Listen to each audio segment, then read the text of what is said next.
meus irmãos, amém. Graças a Deus por esse momento de adoração ao Senhor. Graças a Deus pela manifestação da presença e do poder de Deus. Se você pode sentir, você pode declarar para Ele que Ele continua sendo bem-vindo nesse lugar, que Ele continua sendo bem-vindo na tua vida e que Ele pode fazer a obra que Ele tem a realizar hoje. Na minha vida Ele pode, na tua também Ele pode. Você pode dizer e você quer dizer isso para Ele? Amém? Graças a Deus. Vamos abrir a nossa Bíblia no livro de Atos, no capítulo 9 de Atos. Eu quero pedir a Mari para ficar tocando o teclado hoje. Você me ajuda? Amém? Capítulo 9 de Atos. Nós vamos ler a partir do versículo 36.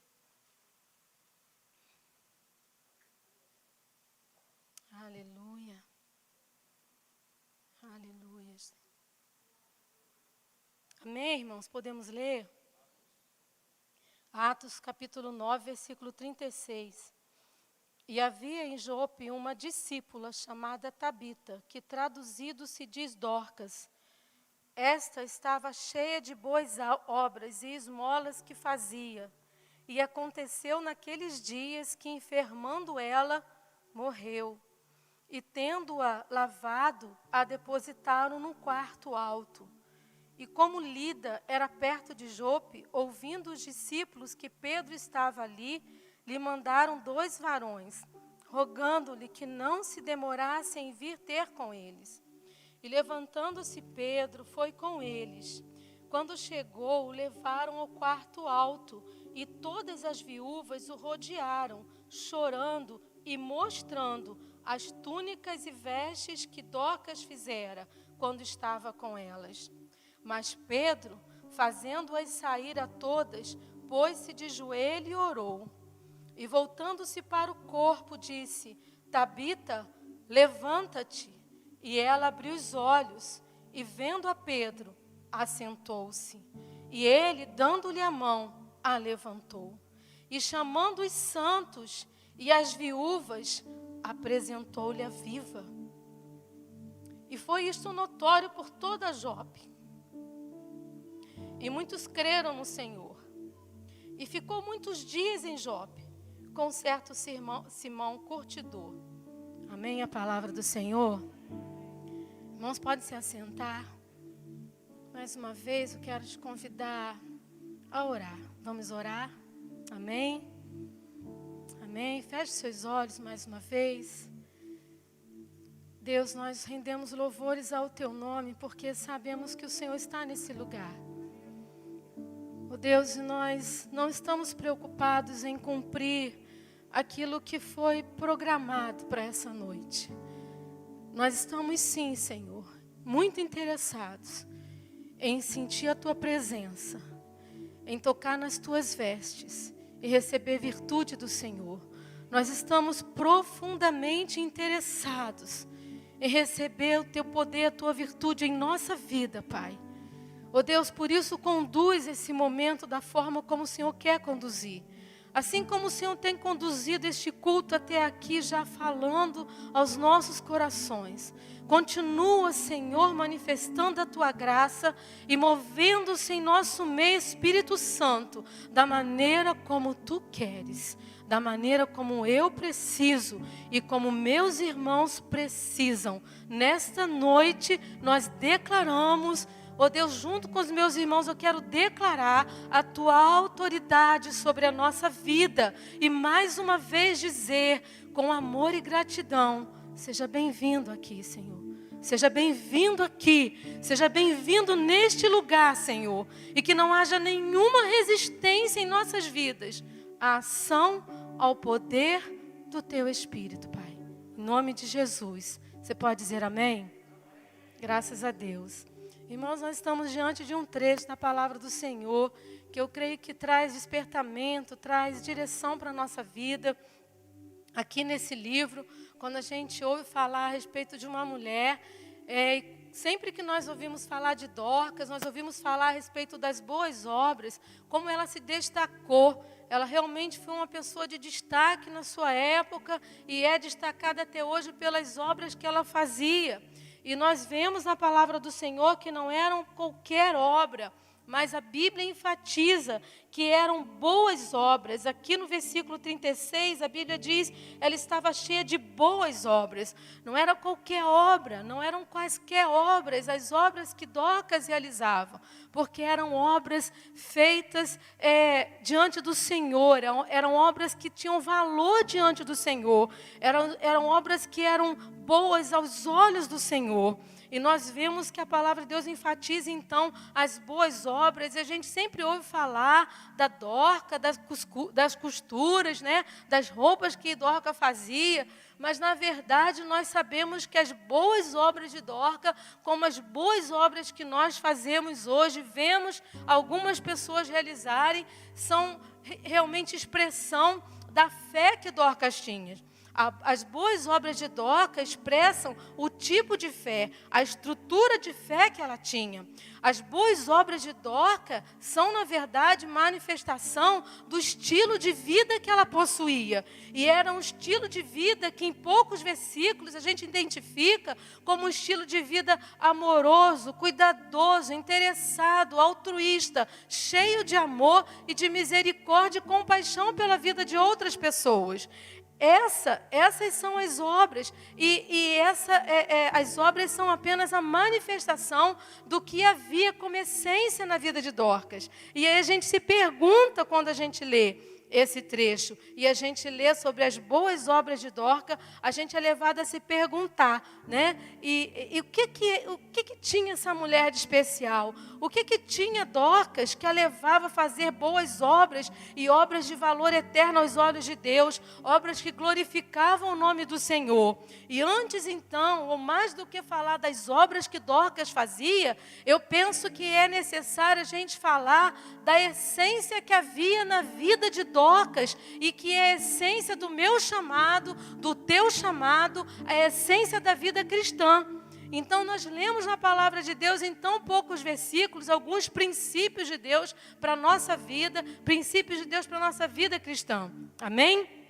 Então, mais do que falar das obras de Dorcas, é necessário falar da identidade, o que identificava Dorcas, o que fazia com que Dorcas tivesse realmente uma identidade a ponto dela ser destacada como uma discípula. Leia comigo de novo. No versículo 33, nós lemos, e havia em Jope, ou Jope, né? Eu não sei muito bem como se pronuncia essa palavra, mas Jope, né, era uma cidade que ali em Israel, que na época de Dorcas, era dominada sobre o Império Romano.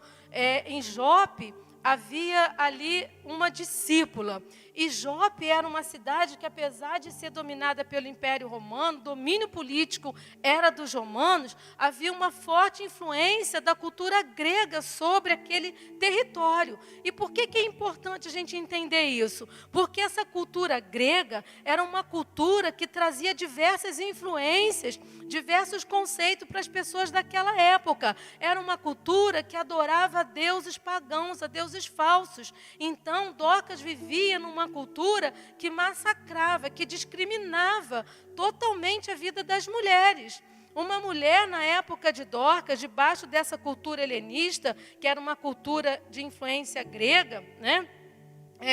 Era considerada, na verdade, menos ou com menos valor do que os próprios animais. As mulheres eram consideradas um castigo imposto pelo Deus que aqueles gregos serviam, um castigo. Então, os homens encaravam a convivência com as mulheres, fossem elas mães, ou avós, ou tias, ou irmãs, ou filhas, como se fosse um castigo pelos pecados que eles haviam cometido. Então, daí a gente imagina como que as mulheres eram vistas e tratadas na época que Dorcas se destacou como uma discípula. E mesmo assim, Dorcas não perdeu a sua essência, a ponto de a Bíblia né? E é a primeira vez e a única vez que a Bíblia menciona, fala de alguém como sendo uma discípula. É claro que existiam muitos discípulos, além dos 12 discípulos que nós conhecemos, que andavam com Jesus, existiam vários discípulos, existiam mulheres que seguiam Jesus e serviam a Jesus,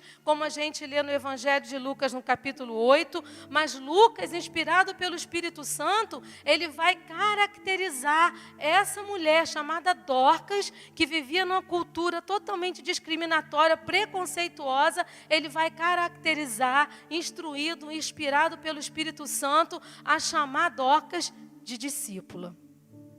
É a primeira e única vez que a Bíblia se refere a uma pessoa, uma única pessoa, como sendo uma discípula. E isso fala muito para a gente, porque Dorcas não foi chamada aqui como algumas mulheres, claro que existiam outras discípulas, mas Dorcas não foi chamada aqui como uma mulher que tinha uma determinada carreira, que tinha uma determinada profissão. A Bíblia não vai falar de Dorcas como a esposa do prefeito da época, ou aquela mulher que se projetou na sociedade, que tinha uma posição social. A Bíblia vai chamar e vai falar de Dorcas. O Espírito Santo, ele vai instruir, ele vai inspirar Lucas a falar que Dorcas era uma discípula. Amém? Tem discípulos do Senhor aqui nessa noite, amém? E Dorcas era uma discípula, então. E discípula fala para a gente de um estilo de vida. Discípulo hoje, no nosso vocabulário, discípulo significa apenas um aluno, um aprendiz, alguém que aprende. Mas na época de Jesus, o discípulo, ser discípulo, tinha um valor muito acima desse que nós conhecemos, que o nosso dicionário nos revela, porque ser discípulo significava andar junto, partilhar da vida daquele que o havia escolhido. Então, ser escolhido como discípulo, entre outras pessoas, era um grande privilégio. Isso aumentava a importância dessa pessoa. Por isso que quando nós lemos Jesus chamando os discípulos, né, quando ele chega ali para Pedro e diz, segue-me. Quando ele chega para outros discípulos e diz, segue-me. O que a Bíblia diz? Que eles imediatamente, eles abandonaram as redes, os barcos e o seguiram. Por quê? Porque era algo muito importante ser chamado, escolhido por um rabino, por um mestre. E discípulo, ou ser discípulo, significava que essa pessoa ia não somente dedicar o seu tempo, mas dedicar a sua vida. Ia ser uma partilha de vida. Tanto que a gente vê Jesus não apenas falando, ensinando para os discípulos. A gente vê Jesus andando com eles, comendo com eles, conversando com eles, quem sabe rindo com eles, convivendo com eles, porque discipulado é convivência, discipulado é viver junto, discipulado é compartilhar as mesmas coisas. Jesus compartilhava com os seus discípulos os ensinamentos, mas compartilhava também do seu exemplo, ele compartilhava de si mesmo. E ser discípulo é isso, é seguir alguém, é imitar alguém, é partilhar da vida dessa pessoa. E aí a gente aprende que Dorcas não foi chamada de discípula apenas por uma questão de formalidade, apenas porque alguém quis enfatizar que ela era uma pessoa de boas obras. Se ela foi chamada de discípula, você concorda comigo? É porque ela tinha uma vivência, ela tinha uma convivência com Jesus, com alguém que o chamou, amém? E nós somos chamados, queridos, a essência do nosso chamado é para que nós sejamos discípulos. Hoje é dia do pastor, já temos orado pelos pastores, mas nenhum pastor pode ser pastor sem antes ser um discípulo. Nenhum obreiro pode ser obreiro sem antes ser um discípulo. Nenhum servo pode ser servo sem antes ser um discípulo. E se tem discípulo de Jesus e entende a nobreza e a riqueza desse chamado aqui, você pode agradecer a Deus, você pode glorificar o nome do Senhor. Amém? Então, a Dorcas, ela era discípula. E discípulo, ele envolve esse andar junto, esse imitar, esse seguir alguém de perto, conviver com alguém. Porque hoje muitos de vocês e muitos de nós podemos ser alunos. E hoje na nossa sociedade, na nossa cultura, aluno é o quê? Você vai à escola, você ouve, você vai à faculdade, você ouve aquela pessoa durante 2, 3 horas, você vai embora, você não sabe nada da vida dela e ela às vezes não sabe nada da sua. Mas ser discípulo é diferente, porque de ser discípulo é seguir alguém. Se o meu mestre vai para um lugar, eu vou. Se ele vai para o outro, eu vou também. Aquilo que ele me ensina, eu acato e eu procuro imitar o que ele faz. Eu procuro fazer dele o meu exemplo, o meu discipulador, o meu mestre. Amém? E é preciso que nós sejamos discípulos, que a gente resgate essa posição de ser discípulo e vivamos esse discipulado. Eu não sei se você já teve ou se você tem alguém que é referência na sua vida. Porque ser discípulo envolve ter alguém como referência. Alguém que você olha e você diz assim, essa pessoa é uma pessoa que eu quero parecer com ela, eu quero imitar essa pessoa. Eu quero ter de Deus aquilo que ela tem. Assim como Eliseu foi, Elias foi para Eliseu, e Eliseu foi discípulo de Elias. Assim como Timóteo foi de Paulo, né? E você? Às vezes nós pensamos que a referência para a nossa vida é o pastor, e pode ser o pastor, e pode ser um líder, mas às vezes a referência na nossa vida é um amigo que te incentiva, é um amigo que te encoraja, é um amigo que é cheio do Espírito Santo, é um amigo que é exemplo de vida para você. Eu não sei se você tem, ou se você já teve um amigo assim, porque eu já tive uma amiga. Na minha adolescência eu tinha uma amiga que ela era cheia de Deus, ela era cheia do Espírito Santo, ela era uma verdadeira discípula. E quando eu andava com ela, e quando eu estava com ela, muitas vezes eu pedi para o Senhor para derramar sobre mim o Espírito Santo que Ele derramava sobre a vida dela. Eu queria ter o coração avivado como o dela, eu queria ter o coração cheio do Espírito como o dela. Hoje, querido, nós precisamos ter referências espirituais para a nossa vida. E eu não sei se você tem encontrado ou se você tem alguém que é referência na sua vida, mas eu queria convidar você a pensar sobre isso nessa noite e a se perguntar quem tem sido a minha referência, porque através dessa pessoa, através dessa moça, dessa jovem, eu quis na minha vida mais de Deus também. E é preciso que a gente selecione as nossas referências, que a gente tenha referência, que a gente olhe para alguém, né? E a gente perceba o agir de Deus na vida dessa pessoa. E a gente fale com Deus sobre o nosso desejo de ter mais do Espírito Santo, de ter mais de Deus. Talvez você agora esteja pensando em alguém. Quem está pensando em alguém aqui agora? Talvez alguém que foi referência para a sua vida no passado. Alguém que você conheceu e que você pensou, poxa, como essa pessoa é usada pelo Espírito Santo, como ela é cheia de Deus, como ela tem a sabedoria do Senhor. Eu quero isso para a minha vida também. Quem já viveu essa experiência? Quem já viveu essa experiência e hoje vê o Senhor realizando na sua vida algo que você sonhou, algo que você desejou, algo que você quis do Senhor, e o Senhor diz para você, já que você deseja, já que você quer, já que você está me buscando, eu vou derramar sobre a tua vida também. Aleluia! Ser discípulo é conviver também.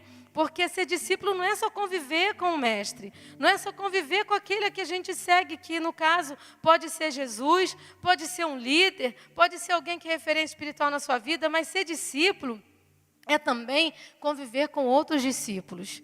E isso, irmãos, está se tornando algo um pouco escasso nos nossos dias. Muitas vezes, por conta do orgulho, algumas pessoas dizem assim, eu posso dar conta da minha própria vida espiritual, eu vou orar no meu quarto, na minha casa, eu vou ler a Bíblia, eu vou fazer o meu altar de adoração, eu vou até celebrar a ceia na minha casa, ou seja, eu vou viver a minha vida, meu particular com Deus. Isso é necessário, mas isso não é tudo. Quem está vivendo assim ainda não entendeu o princípio de ser discípulo, porque ser discípulo é aprender a crescer crescer espiritualmente. E quando nós vivemos em comunhão com os outros, nós crescemos espiritualmente. Nós crescemos espiritualmente quando nós servimos aos irmãos. E nós crescemos também quando somos servidos. Amém? Nós crescemos nesse lugar, na comunhão. Nós crescemos quando nós nos relacionamos com nossos irmãos. Quantas vezes eu fui abençoada e tenho sido abençoada através da minha comunhão com os irmãos. Às vezes até numa conversa no WhatsApp. Às vezes numa conversa no aconselhamento. Quantas vezes nós estamos diante do irmão, procurando ali ser instrumento de Deus na vida do irmão, procurando ali aconselhar aquela irmã.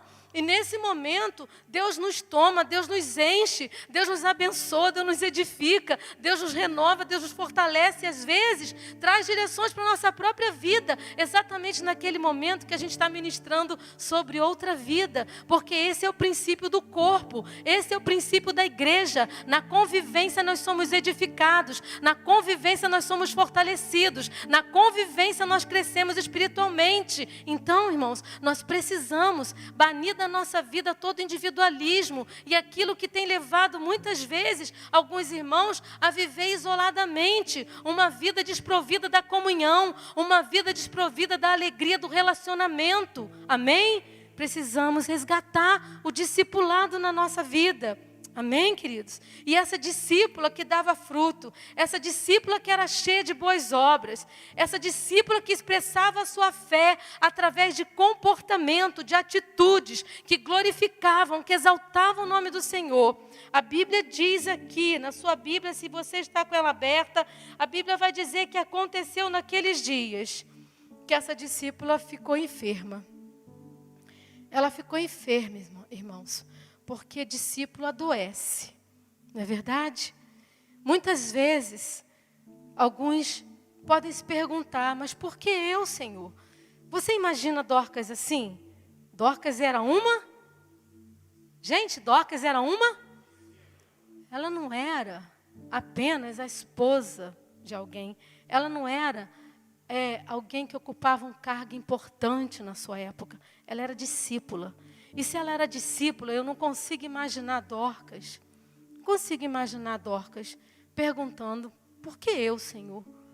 Senhor, eu fiz tanta coisa, olha só como eu vou fazer falta para essas mulheres. Olha só como eu trabalhei, olha só como eu fiz, olha só como eu realizei. Dorcas enfermou. Dorcas ficou doente. A Bíblia não diz qual foi a doença que Dorcas teve, mas na verdade foi uma doença grave.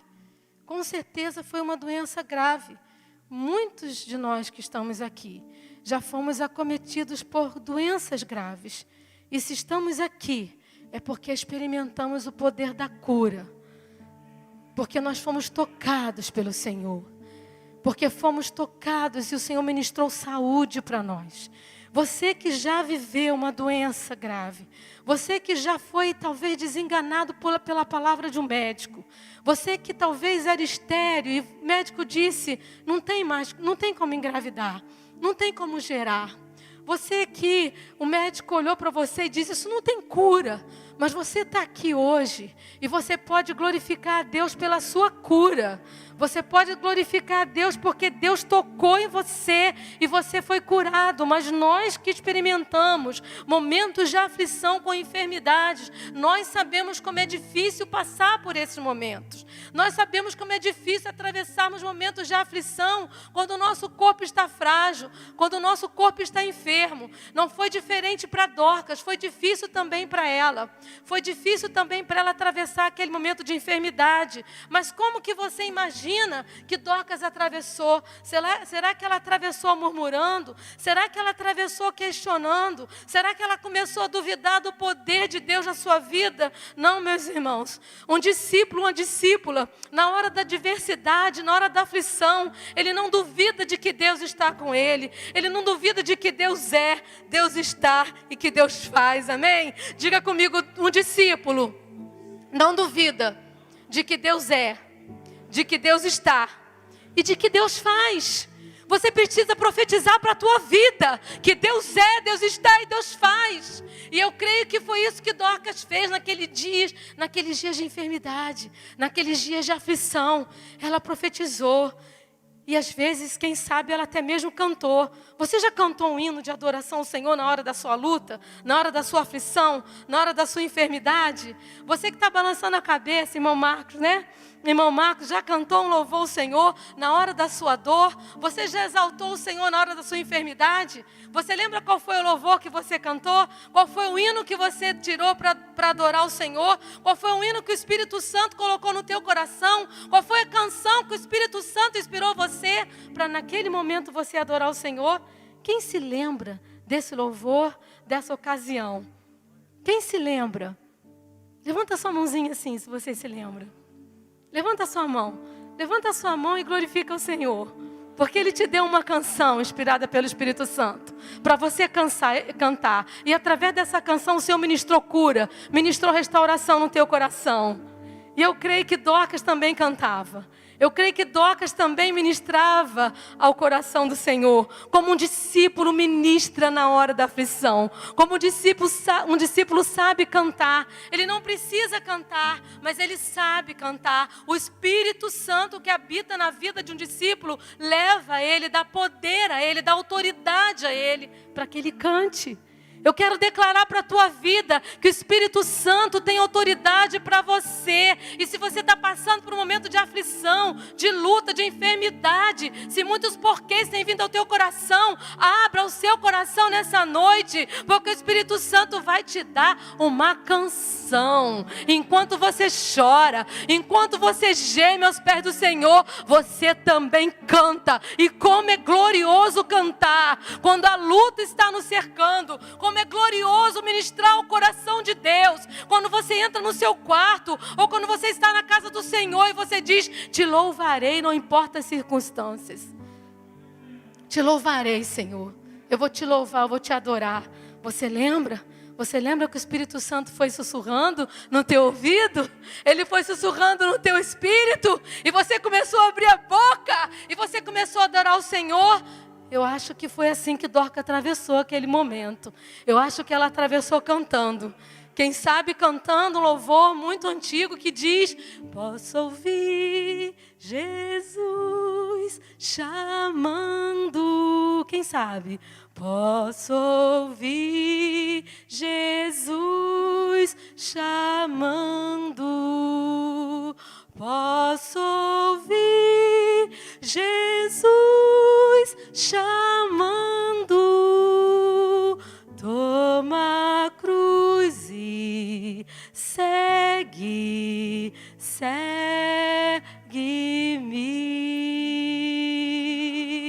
Olha a Dorcas cantando. Onde quer, quem é discípulo canta.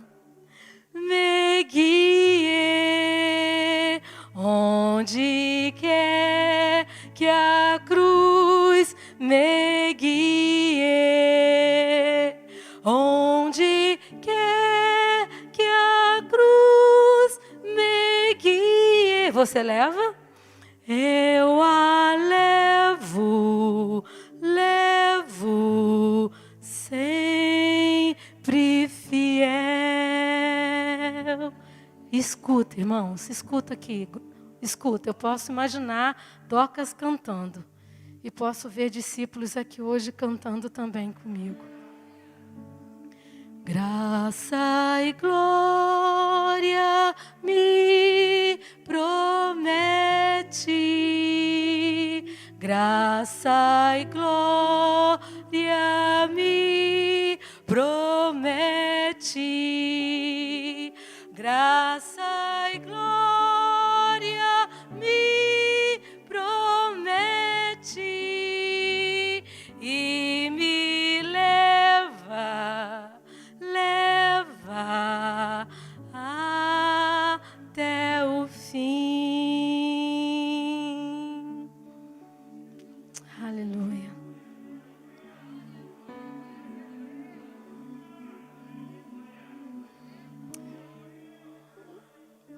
O céu se mobiliza para socorrer um discípulo que canta e adora. O céu se mobiliza para encher esse discípulo de alegria do Espírito Santo. O céu se mobiliza para romper com toda amargura, com toda dor. Eu quero declarar para essa igreja de discípulos que o céu se mobiliza sobre a tua vida hoje, para romper com toda dor, com toda amargura, com toda dúvida, com todo questionamento, para que você saiba que Ele está presente, sim, que Ele está falando aqui conosco, Ele está, e Ele fará.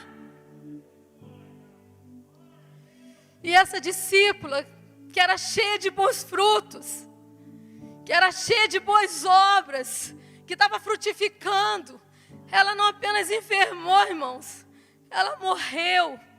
Leia na tua Bíblia, diz assim: e aconteceu naqueles dias que enfermando ela, morreu. Discípulo de Jesus morre.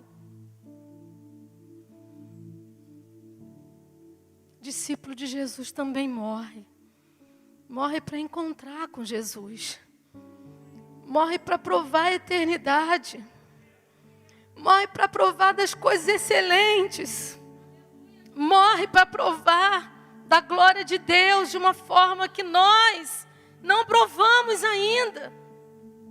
Discípulo de Jesus morre porque as tribulações e as aflições deste mundo não são para ser comparadas com a glória que em nós há de ser revelada. Eu vou repetir para você ouvir com o Espírito. Porque as tribulações desse tempo presente não são para ser comparadas com a glória, irmãos, a glória que em nós há de ser revelada. Discípulo de Jesus morre, porque preciosa é para o Senhor a morte dos seus amados. Embora a morte seja algo que nos choque, que nos assuste e que até nos amedronte, na perspectiva do céu, na perspectiva do discípulo, o discípulo que conhece o seu Senhor, que o segue, que mistura a sua vida com a vida dele, porque aquele que se ajunta com o Senhor é o mesmo Espírito com ele. Para esse discípulo, não falta esperança, não falta certeza, não falta confiança. Você é discípulo, você pode dizer amém?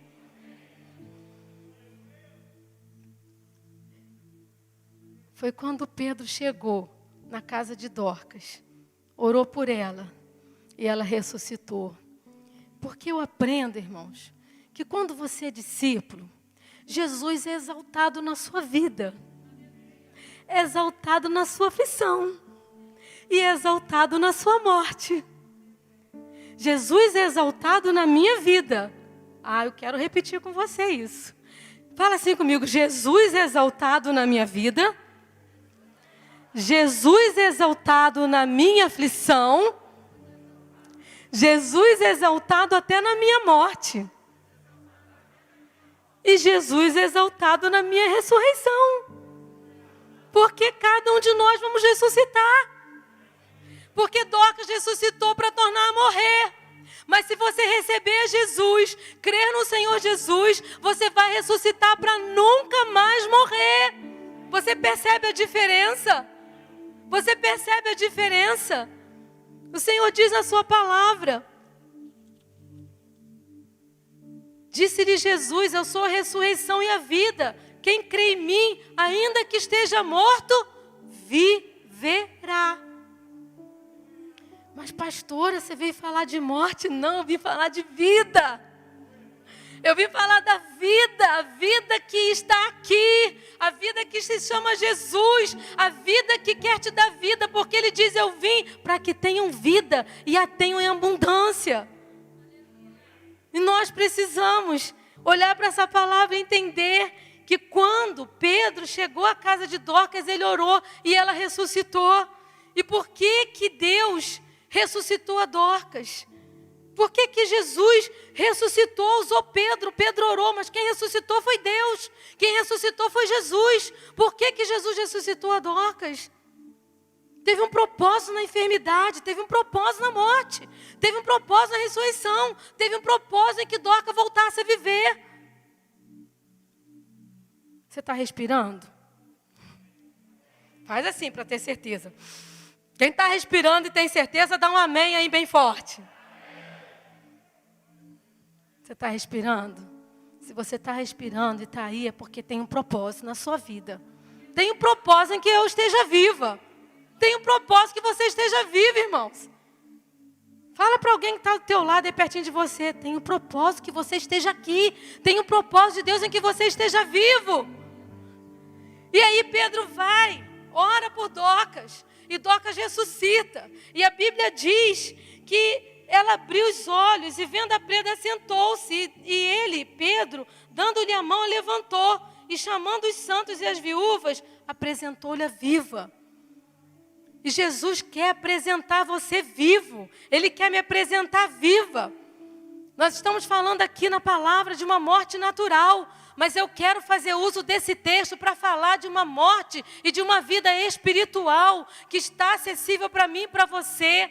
Uma vida de Deus que flui nesse lugar, flui através do Espírito Santo. O mesmo Espírito que estava na vida de Pedro está aqui nessa noite. E pode ser que você esteja aqui vivo, respirando, como eu também estou. Mas pode ser que você tenha perdido de vista os propósitos do Senhor para a sua vida. Pode ser que você tenha se embaraçado com alguns negócios desse mundo, dessa terra. Irmãos, não é difícil a gente se perder. Não é difícil a gente se distrair e perder de vista a direção, perder de vista as promessas, perder de vista os propósitos de Deus para a nossa vida, a nossa verdadeira essência. Muitas vezes nos envolvemos tanto com as coisas naturais, com as coisas dessa terra, que a nossa visão fica embaçada. O nosso coração começa a ficar distante do Senhor. Tem pessoas aqui hoje que estão exatamente nessa condição. E hoje eu vim aqui dizer para você, porque é sempre um Pedro. E eu quero hoje, em nome de Jesus, ser Pedro na tua vida e dizer: levanta-te, levanta-te, levanta-te. A Bíblia diz, a palavra do Senhor diz, desperta-te dentre os mortos, levanta-te e Cristo te iluminará.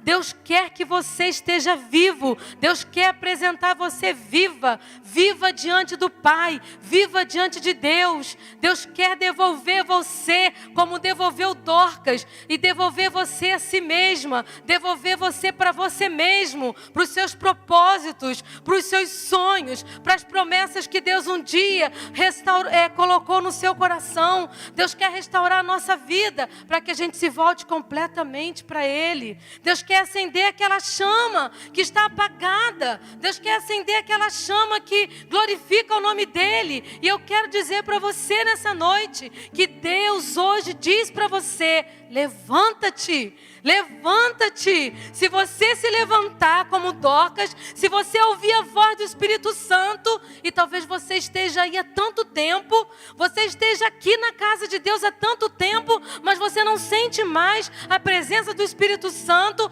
não arde mais no seu coração aquele chamado, aquele propósito de Deus. E eu quero, em nome de Jesus, dizer que esse é um tempo de avivamento, esse é um tempo de despertamento, é um tempo em que Deus hoje está nesse tempo, nos instruindo, nos despertando, para nós nos levantarmos, para nós o exaltarmos, para nós sermos cheios da sua glória. Amém? Desperta, ó tu que dormes, levanta-te dentre os mortos e Cristo te iluminará. Jesus diz: eu vim para que tenham vida, não meia vida, não uma parte da vida, não um pouco da vida, mas que tenham vida e a tenham em abundância. Jesus quer nos apresentar vivos diante do Pai, vivos diante de Deus. Não precisamos temer aquilo que vem como muitas vezes um diagnóstico para a nossa vida, porque Deus está no controle da nossa vida. Se você é discípulo, você sabe quem rege a tua vida. Você sabe quem está no controle, quem está no comando. Se você é discípulo, na hora que você recebe um diagnóstico, você sabe quem tem a última palavra. E se você é discípulo nessa noite, se você é discípulo e está aqui, mas você não está andando, você não está falando, você não está vivendo a glória do Senhor, se você se sente cansado, abatido, desfigurado, sem ânimo, sem esperança, sem sentido, o seu coração já desfalece na presença do Senhor, eu estou aqui para te dizer que o mesmo Espírito Santo que levantou Dorcas, deu a ela vida física, está aqui para te dar vida espiritual, a vida de Deus, a vida do Espírito Santo. Por isso a palavra de Deus para mim e para você é: levanta-te, levanta-te, saia desse lugar de comodismo, desse lugar de infertilidade, saia desse lugar de fracasso, saia desse lugar de frieza, saia desse lugar de indiferença e venha para Deus, abra o seu coração, levanta-te. E talvez hoje você vai orar, talvez vai cantar para o Senhor aí no seu lugar, como aquela canção que a gente escuta, a gente ouve, conhece, que diz: Mestre, eu preciso de um milagre, transforma a minha vida, o meu estado. Faz tempo que eu não vejo a luz do dia, estão tentando sepultar a minha alegria. Estão tentando ver meus sonhos cancelados. Se você está nesse lugar, o Espírito de Deus está movendo nessa noite. Talvez você esperasse um estardalhaço aqui, um vento forte, impetuoso e veemente. Mas Deus hoje está falando conosco. Talvez como aquela brisa suave que chegou ali diante de Elias e o Senhor está no meio dela.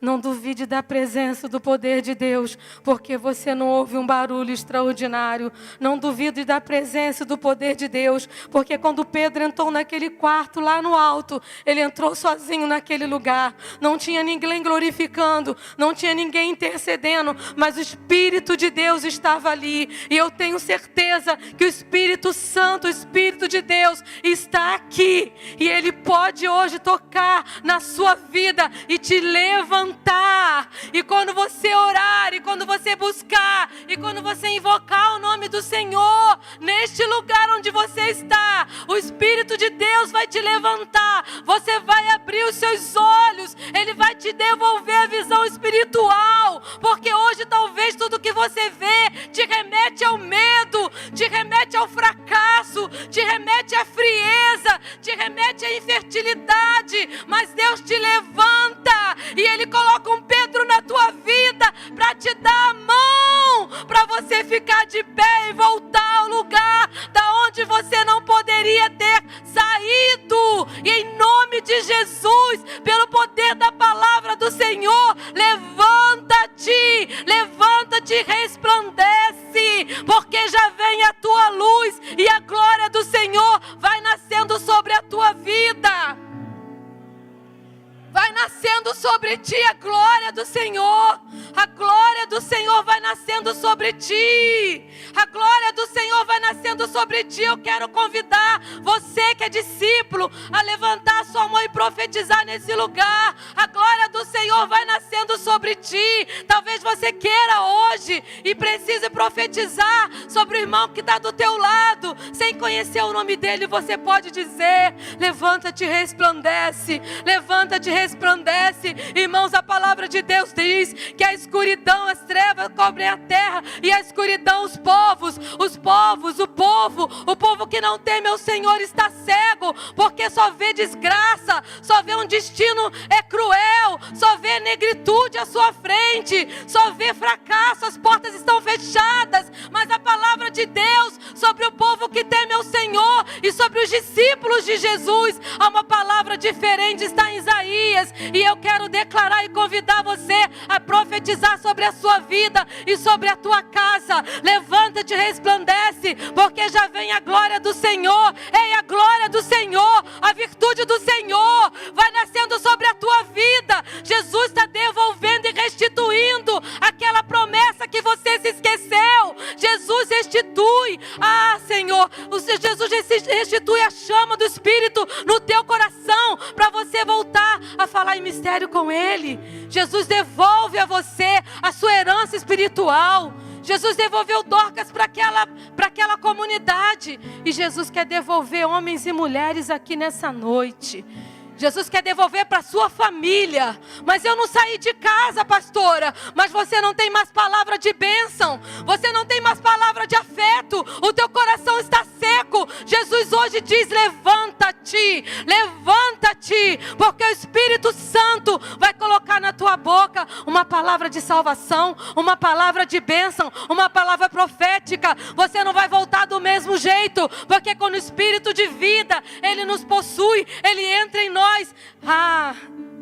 Nosso coração é transformado, nossa boca é cheia de palavra de bênção, o nosso coração é aberto para amar até aquele que nos persegue, até aquele que nos afronta. E eu declaro em nome de Jesus, que o Espírito Santo, em nome de Jesus, que o Espírito Santo levante você nessa noite, que o Espírito Santo leve você àquele lugar que Ele está te revelando agora, aquele lugar onde você vai ser instrumento de bênção e de salvação.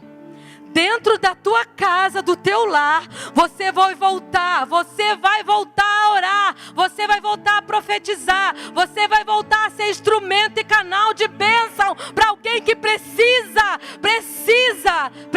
conhecer a Jesus e ser discípulo também, porque somente o discípulo gera discípulo, tá entendendo? Se não for discípulo, não gera outro discípulo, mas você foi levantado como discípulo. Seja cheio da glória de Deus. Tome posse da autoridade de Deus. Deixa Deus te levar. Deixa Deus te levar. Deixa Deus te levantar. Em nome de Jesus. Que o Senhor te abençoe. Que o Senhor te fortaleça. Que o Senhor te guarde. Que o Senhor tire você desse lugar. Em nome de Jesus. Tem gente se levantando aqui pela palavra do Senhor. Eu tenho que parar, mas o Espírito Santo vai continuar. O Espírito Santo vai completar a obra dele na tua vida, porque você é discípulo. E não importa onde você está, não importa se a morte espiritual te alcançou, você é discípulo, e o Espírito Santo vai até onde você está para te levantar, para te encher de autoridade, do poder e da glória de Deus. Volte a crer, volte a sonhar, volte a viver os propósitos do Senhor, em nome de Jesus. Glória a Deus, aleluia.